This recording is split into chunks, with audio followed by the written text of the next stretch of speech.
episode 3 of He Was 58, I Was 14. Please remember to like, subscribe, and share so you can stay updated with more of our content. I'm sharing my story because every time I look back on what happened, I see how much it set me back. Reflecting on those events makes me feel terrible. Now that I have a daughter, I've become overly protective of her. I find it difficult to leave her with anyone unless it's my mother. Even then, I often feel scared to leave her in certain places, and when I do, I constantly want to return and bring her back. This is one of the main reasons I'm sharing my story so other parents can be more alert when raising their children or trusting others with their care. Be mindful. The man in my story was part of a big family, with children old enough to be my parents. He said he was 58, but looking back, I think he was likely much older. He was a big man, and I never saw any evidence to confirm his age. One day, he asked me how old my dad was. I told him my dad was 56 at the time, and he responded, "Oh, I'm 2 years older than him." Based on this, I calculated his age as 58, but even now, I'm not sure if that was true.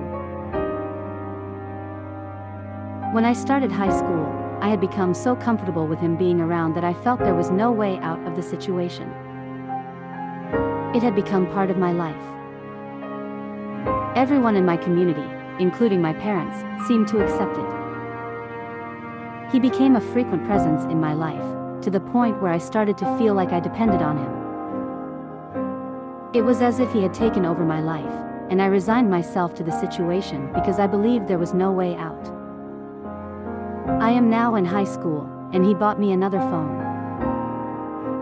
He would come every evening, and as I mentioned before, he would sleep with me in the car.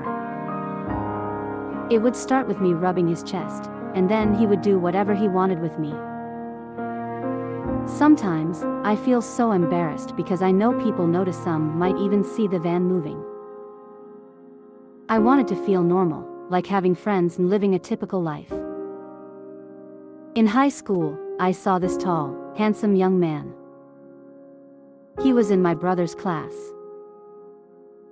I wanted to know what it feels like to have a boyfriend, not in a sexual way, but just someone I could text and experience what it's like to be young and feel like a normal teenager. So, we started texting. I was in grade 9, at that time. I was just asking normal questions, not anything out of place because, as I said, it was just a friend.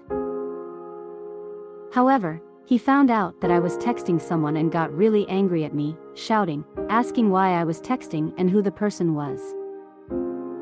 He was so upset. The next day, he changed my SIM card, changed my number, and told me he didn't want to see me talking to anyone again.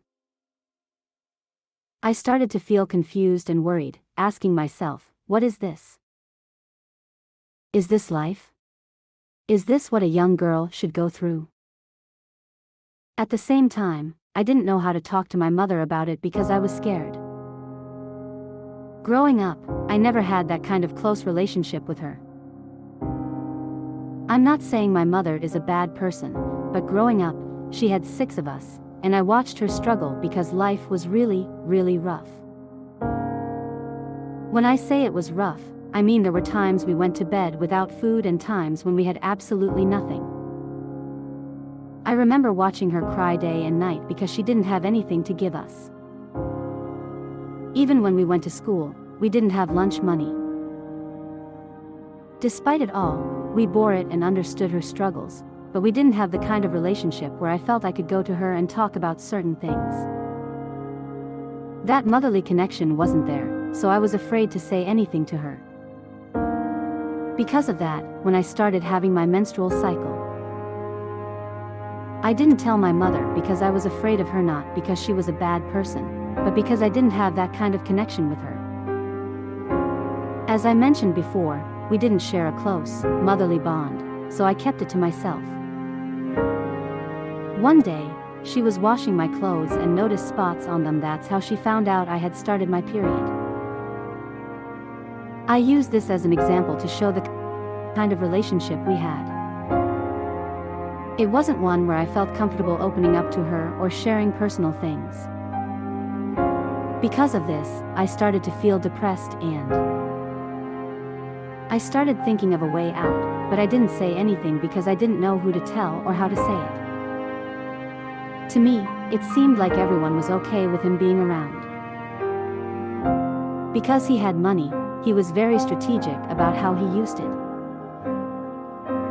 He would buy things and do favors to make it seem like he was doing his best to win everyone over. It was such a poor community. Not everyone was poor, but it was the kind of place you could call an opportunist community. As long as you had money, you were well accepted and respected.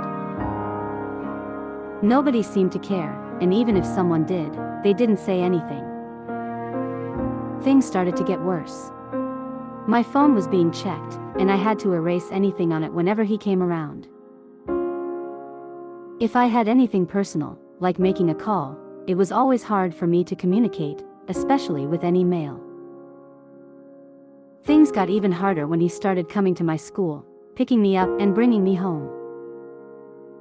My life began to feel like I was being locked away, like I was in prison. Even though I was outside, it felt like I was living in the days of slavery. I endured it, I bore it, but now, seeing posts on social media, like comments about CMR, Christian, and their daughter, it brings back so many memories. It reminds me how sometimes parents get so caught up in other things that they forget to think about us, their children, how we feel, what we need emotionally. They don't take the time to build a real relationship or connection with us.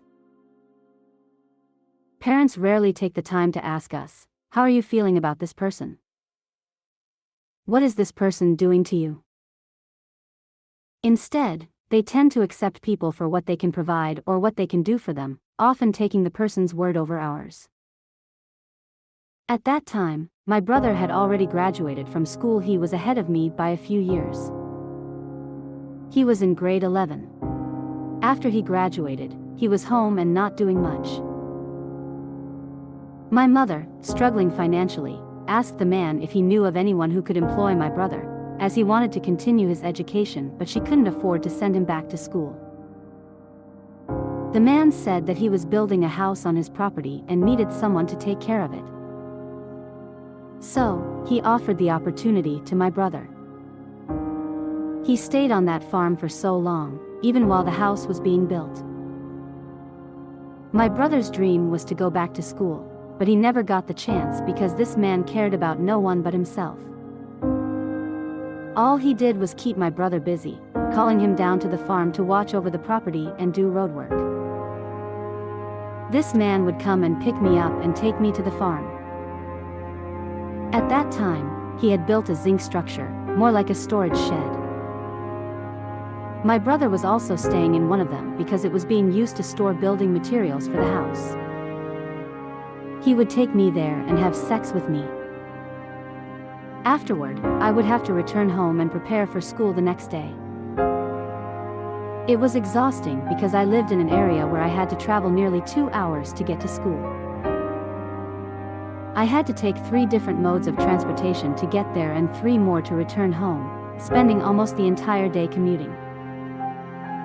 It was incredibly hard, especially having to endure this every day. Please join me for part 4, where I'll share more of my story. Don't forget to like, subscribe, and share. Thank you.